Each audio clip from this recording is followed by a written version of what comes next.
Too many people, and as people come in, they can find the seats.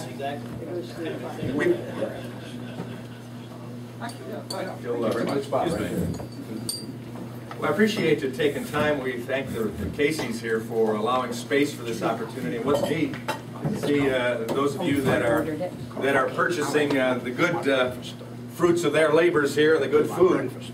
I'm going to grab my coffee in the process. Restaurants like Casey's and others that allow us the space,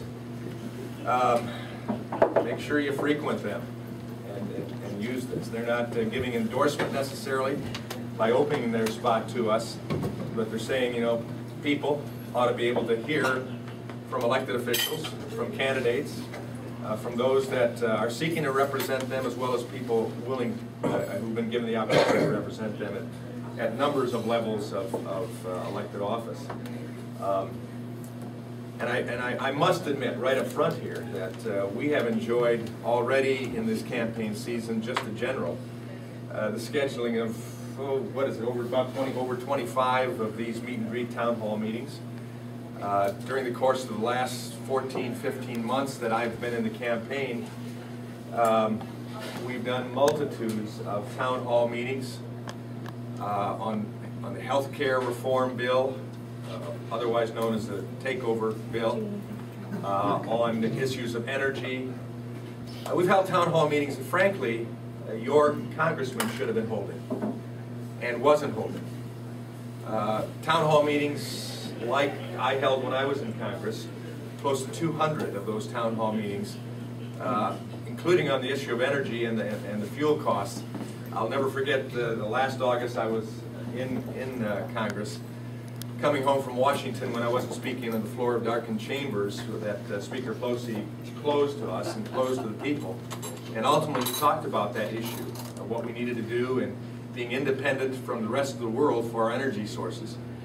And then coming back here and holding town hall meetings with $5 a gallon gas, and I had my nose hairs singed a few times from constituents out there, but that's the way it ought to be. People ought to have the opportunity to speak and voice their concerns, their opinions, their ideas, as well as simply hear, report back from their member of Congress on what has been done and what's good for them.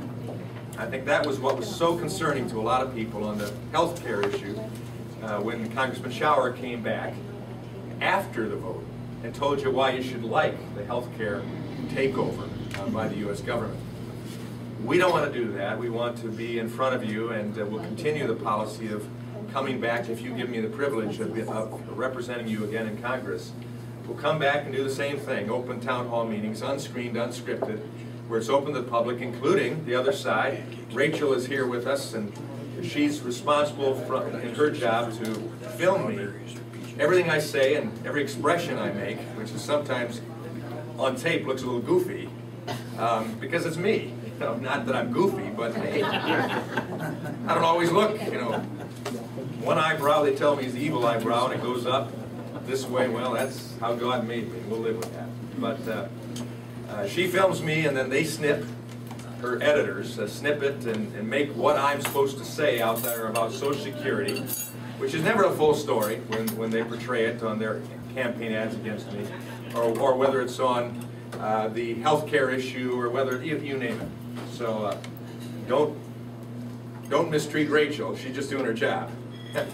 And it is an open public meeting, and so that takes place in every single place I'm at. And, the only good thing about it is at a point in time, if I get sick and have to leave, Rachel can give my speech for me. She's heard enough. Well, we want this to be valuable for this morning, and so let me start out, and I've had a number of people say, are you going to talk to the issues that are out right now, some of the ads that are on TV, and what they're saying you believe about Social Security, for instance, why you weren't there to vote for certain things. And of course, during the course of the primary, if you were listening, you heard answers to why I wasn't there for the auto bailout vote. I was on a surgery table. Non-elective surgery that had been put off for 8 months, and we planned it for after session would end, as it normally ends, after the Christmas party at the White House. We planned it for 2 days after that, because you're never in. The White House party takes place after the last vote, generally speaking. but Speaker Pelosi held us from having any votes. We were there in session for every day of session following the election, and I was there. I was there for committee meetings and meeting with constituents coming in even though I'd lost the election. We were there cleaning out our office. The Speaker was requiring we had it out by, I forget the date, but it was actually before the White House party. But since I lived in my office, I said there's no way that I'm going to clean this office out because Sue and I are going to change our clothes and get into our formals and tuxedos to go to this ball, and we're sleeping in the office as we did the night before. And that was the policy. 2 days later I had the surgery and she called for the vote on that day.